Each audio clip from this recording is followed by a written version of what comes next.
Hello, everyone. Welcome back to Coaching the Bible. This is episode 229, season 5, episode 16. Portion of the week is the portion known as Jethro, most famous for the Mount Sinai experience, the giving of the Ten Commandments, Moses on the mountain, the people at the foot of the mountain. High excitement, high anxiety, high stress, high importance, perhaps the most pivotal portion in the entirety of the Bible. God hands down the Torah, the law, to the people. Hope you had a wonderful week. Hope you're back from a great week of learning and studying and growth. Our portion of the week talking about Yitro, the person Jethro, and our focus this week is strategic leadership, Moses' pivot beyond survival and into systems. Let's open with a question. How often and when of late have you felt like Moses? Sounds like a strange question, I know, but I think it actually applies to a lot of us in a lot of places in our lives, in a specific thread that we're going to explore today. Imagine you just had the biggest moment of your career. You launched a massively groundbreaking, important technology, a new product at your company. You secured funding for the work that you've been doing. You gave a speech that rallied the entire staff, the entire team, your entire community, your entire country. You're elated. You're on cloud 9. You feel amazing. You feel like you've conquered the world. And what happens next? Instead of you now leading at some new higher level, you find yourself back buried in the tasks, working longer and harder than ever, still approving every single decision, handling every single detail, unable to let go.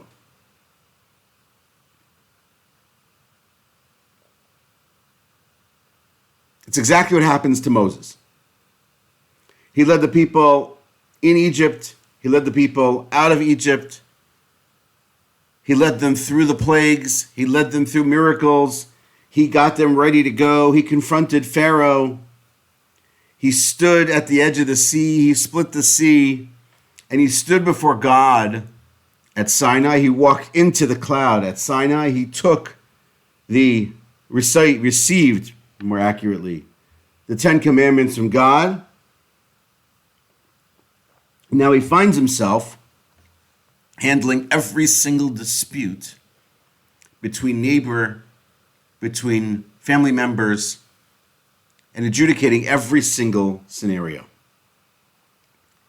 The person who just brought down the divine law is dealing with neighbors whose tents might be a little bit too far over into someone else's territory. He said something about me. His business is affecting my business. Why is this still true? Because he hasn't transitioned from crisis leadership, from hero leadership, from survival mode to long-term systems leadership and governance. That sounds like a lot of people. It, I think, is one of the great leadership struggles for many people in many places, especially if you're in a fast-growing environment. There's high excitement, there's high anxiety, there's high stress from a negotiation, from getting that great deal, and then the next day, you're doing debits and credits again. Is a great example from Ben Horowitz, who is the partner at Andreessen Horowitz, one of the great VCs in the world. He wrote a wonderful book, which I think I mentioned last year, The Hard Thing About Hard Things. It's a really open, raw, honest book about leadership and about building companies. And when his company was scaling, it's a company called Opsware. It's a company he started. He was still approving every single hire. So imagine the companies in the hundreds of people. And every single hire is still walking through the CEO's door, the founder's door, before they're actually hired. You can imagine that he has not better things to do with his time, but things that may be more valuable to his time. There might be a better use of his time. And his thinking, and he writes about it very openly in the book, I'm the founder, I need to make sure we hire the best. But his investors and his board told him, if you don't delegate, you will fail as a CEO. You need to build a system and not run every decision.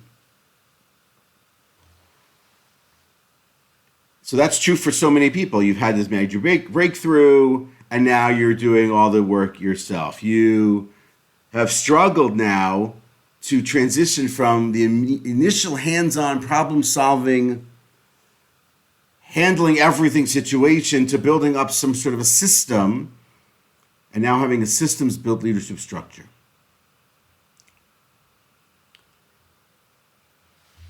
I think it's an important thing to think about and to consider. You see it a lot. I see it a lot. Working with organizations, it could be a nonprofit, it could be a communal leader, it could be a business leader. They have done what I would call the first part of the hard work, which was thinking about the idea, launching the idea, getting traction with an idea, with a product, and now growing that. So they've had success. Though as the success continues to grow, the need of their time and their value is elsewhere, and yet it's still in the same place, or they're still focusing on the same things. Many years ago, I was working with a rabbi in a community, and he was zoomed in on napkin colors for the synagogue's next event. And in meeting with his board, they told me, like, he's amazing, he's awesome, he's wonderful, but he's too stuck in the weeds and not using his talents where we need them most and not using his time where it's needed most, that's most valuable for everyone here. And some of us will think it's mom and popping it, and I think that's true, that sometimes we still mom and pop, or we treat it like our own child on some level, and we can't get out of these small decisions because it's our baby. I think that's part of it. But another time, it's simply, this is what we know, this is what we do, this is how we operate, this is how we've always done it, and we don't know how to do the next thing. Or if we have to do the next thing, that may mean we're not the right person for that next thing, for that next role, for that next situation, and then we have a harder decision to make. The idea that perhaps I'm the operations leader, or I'm the founder, or I am a product guy, and I shouldn't be the CEO, or I should be the face and spokesperson and the effective leader of the organization because I'm the founder, but the person who's managing the details, the executive director, the executive leadership team, is somebody else. That's where they're best. That's a hard thing to do. That's a hard decision to make. That's a hard thing to accept. Some leaders do it. Most leaders don't. And that's where Moses finds himself. It helps to explain a little bit the situation at the beginning of the portion where his father-in-law, Jethro, arrives. And I've talked about this the first year of coaching the Bible, about giving advice and receiving advice. And I recommend episode 18 where I discussed that at the time. And Jethro arrives at the camp, and he's watching his son-in-law, he's watching Moses judge every single case. He's watching the lines grow ever longer, the disputes grow ever more inane, and watching as Moses, this great, incredible person, sitting there in judgment and dealing with all these different situations. Now, yes, there is a fundamental dispute, let's call it that, or a disagreement between the approach that Moses is trying to effect and the approach that Jethro wants him to implement in the community vis-a-vis the court system. That's for sure true. Jethro's very concerned about it falling apart. Moses has another thinking altogether. It's a worthy conversation in its own right as to what's the right way, what's the right structure for the community to have it succeed at its highest level. Maybe that's the argument. There's a beautiful article in the weekly portion book by Rabbi Adin Evan Yisrael Steinsaltz that specifically zooms in on this. Like, what's Moses thinking? He's the person who stood at Sinai and received the Ten Commandments. What's he thinking in handling and building it this way, where every day he's doing it like this, versus what Jethro is thinking when he's looking to put it into a system of groups of 10 judges and 50 judges and 100 judges and 1,000 judges, things like that, and build out what you might call an effective court system with Moses at the top. And that's maybe a little beyond the scope of now, but let's zoom into an aspect of it and appreciate, again, very importantly, that what's happening here, the timing thing is important, so I'm going to mention here, but it helps to solve this question too about Jethro's role here and what he's trying to do. This takes place after the giving of the Ten Commandments. I'm going to assume that that's the case. The reason why I'm assuming that that's the case is if it's before the Ten Commandments have arrived, it simply feels like Moses still in survival crisis mode, handling, managing, dealing with day-to-day problems. If it's after the Sinai moment, if it's after the reception of the Luchot, of the the Ten Commandments, sorry, I slipped into the Hebrew there for a second, then it's very much about Moses being able to structure a governance for the people who now live under not this miraculous situation, yes, it's still miraculous on some level, but now trying to build a covenantal society under divine law. And so if it goes from a day-to-day existence mode into building a long-term mode for the people, then Moses has to shift from leading what you would call like a liberation movement to governing a nation. And that's not the same thing. Before Sinai, Moses leads through miracles and divine intervention. And after Sinai, he must lead through systems, governance, and human wisdom. This is the first time that Moses is taking practical advice from another person. He's had Aaron speak for him. He's spoken to the elders.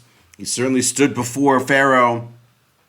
But he's never listened to another person or had to listen to another person dispense advice in his direction.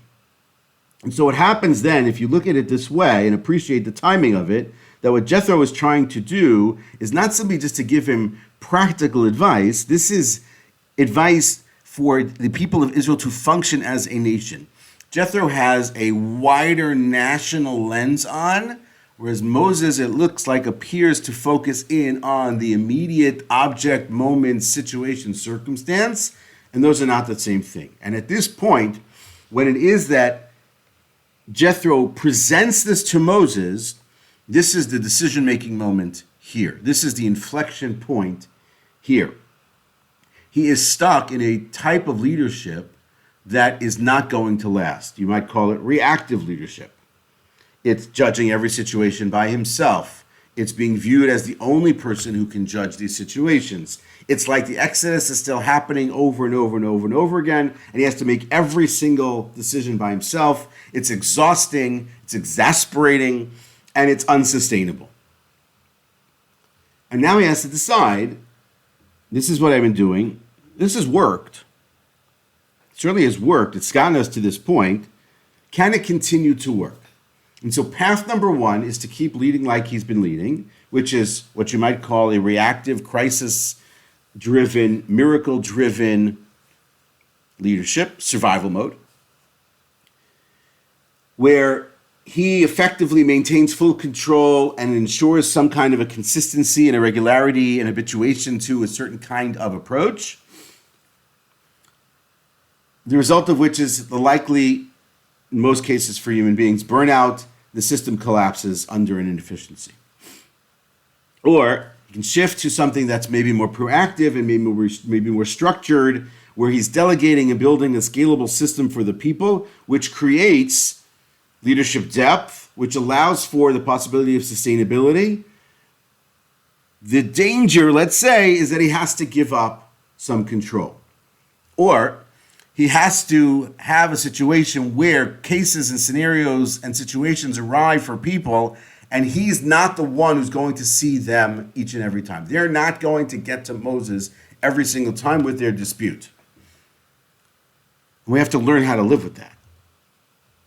We have to learn how to be okay with that scenario. When the CEO is shifting from the space of being inside every situation where it's hand-to-hand combat, quote unquote, because they have to make and do everything. They're doing sales, marketing, they're doing, event planning, they're doing strategic leadership, they're doing board, right? If you live this to some degree as the executive director of a small organization, there was a company years ago called 17 Hats.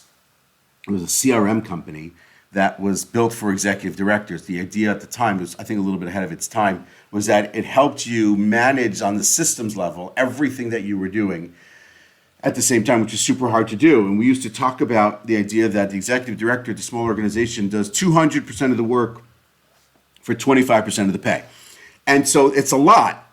And now maybe you've succeeded and you've scaled and you've grown, and now you have to decide, how do you do this? Or can you do this? And so it's important to appreciate then the idea of building a system and a structure that's different than before, and then learning how to let go. And this falls very much into the idea of what's called the Eisenhower matrix, which is the idea of urgent versus important. It's made famous by Stephen Covey in The 7 Habits of Highly Effective People. It's attributed to Dwight Eisenhower, although it's not exactly 100% clear that he developed it, but it was based on his time management skills and abilities as a general for focusing on longer term, bigger strategic leadership than the reactive, what you might call small problem solving that needs to go on. And it operates in 4 quadrants. If you think of a square and 4 squares, so quadrant 1, and you're working versus urgent versus important, right? And so quadrant 1 is the upper left, is urgent and important, what you might call crisis mode. And so that's where tasks that require immediate action and have direct impact on long-term success, these are crises, these are deadlines, these are critical problems, and it requires a do-it-now mode, handle immediately. Quadrant 2 is important but not urgent, what you might call, as opposed to crisis thinking, to strategic thinking. So that's crucial for long-term future success, but don't require immediate action. This is systems building, this is planning, relationship building. This is where you're investing time now to prevent things happening in the future or building greater success in the future.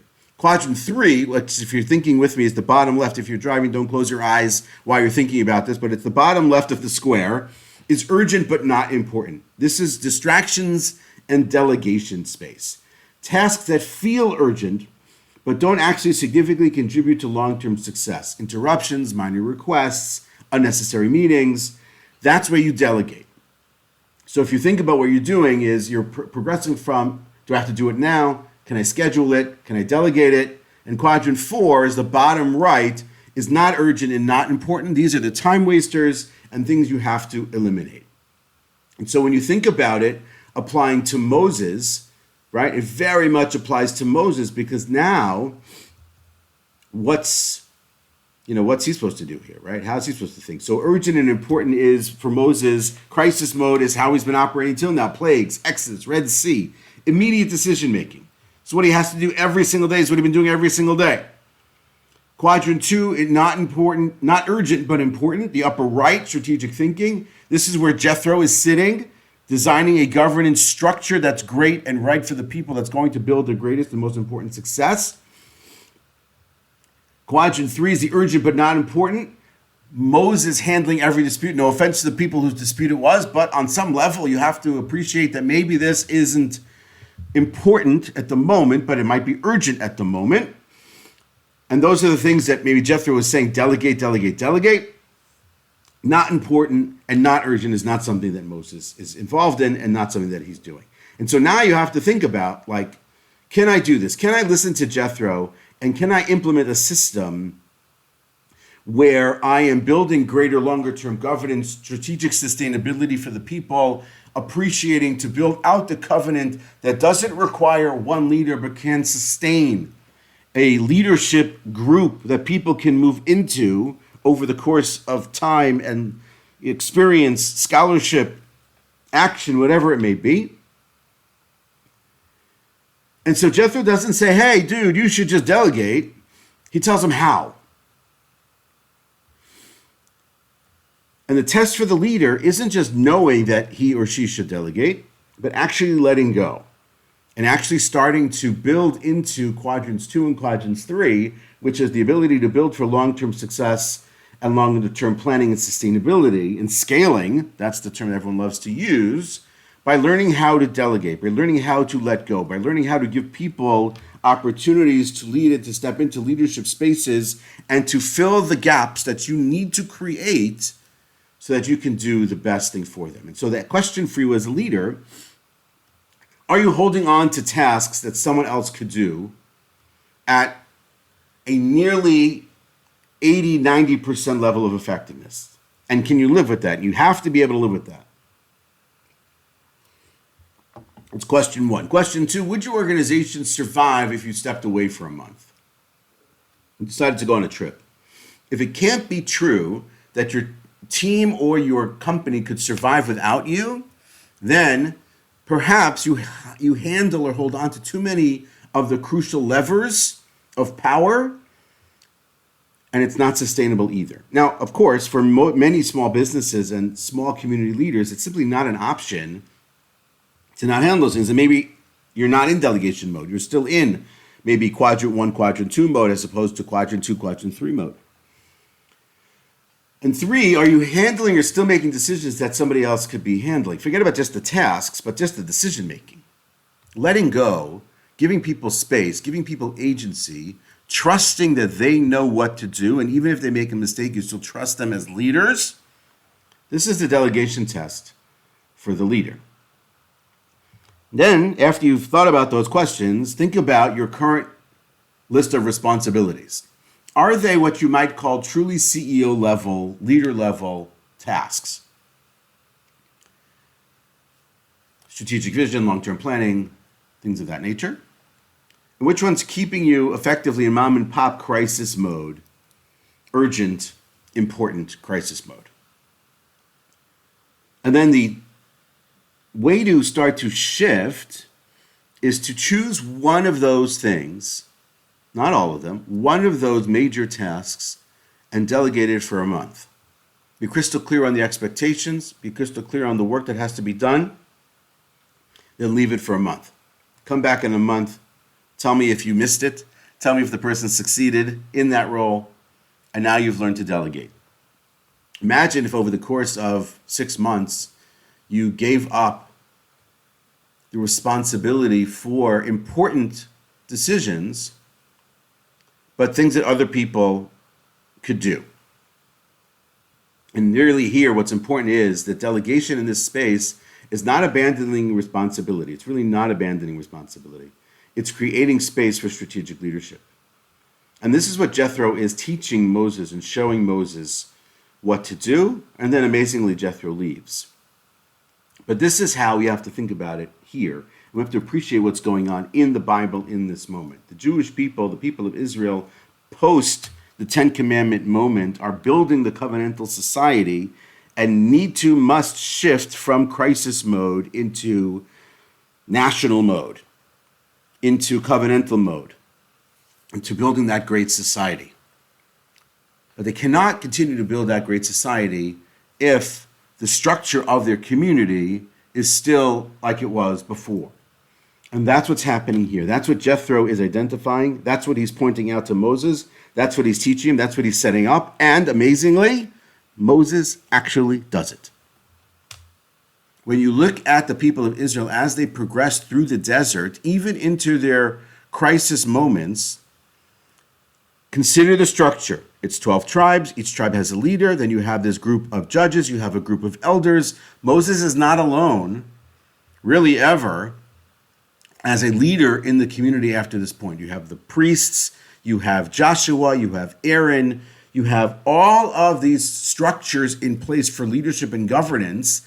And as much as they may not be necessary, quote unquote, or crucial in the immediate moment in the desert for the next period of time, it's going to be when they actually move into the homeland and try to build the full society in the land.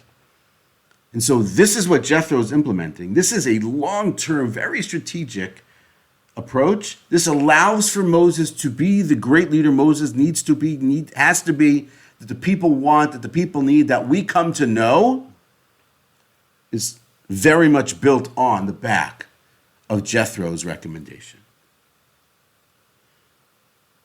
And so you're shifting here from survival mode to systems mode to scalable mode to sustainability mode. And that is a very different space than what we were in before. And that is progression in terms of leadership, in terms of growth, in terms of maturation for the people. And so leadership is not just about taking advice. It's about knowing when to step into your own authority. And it's knowing about when to delegate out that authority to everyone else. To end with a quote, as we always do, this is a great quote. I love it. It's by someone by the name of David Allen, but that could really be a lot of people. You can do anything, but you cannot do everything. That is Coaching the Bible for this week. I look forward to seeing you next week and wish you a wonderful, wonderful weekend ahead and a beautiful, gorgeous, incredibly powerful, meaningful, and impactful week coming your way. Take care.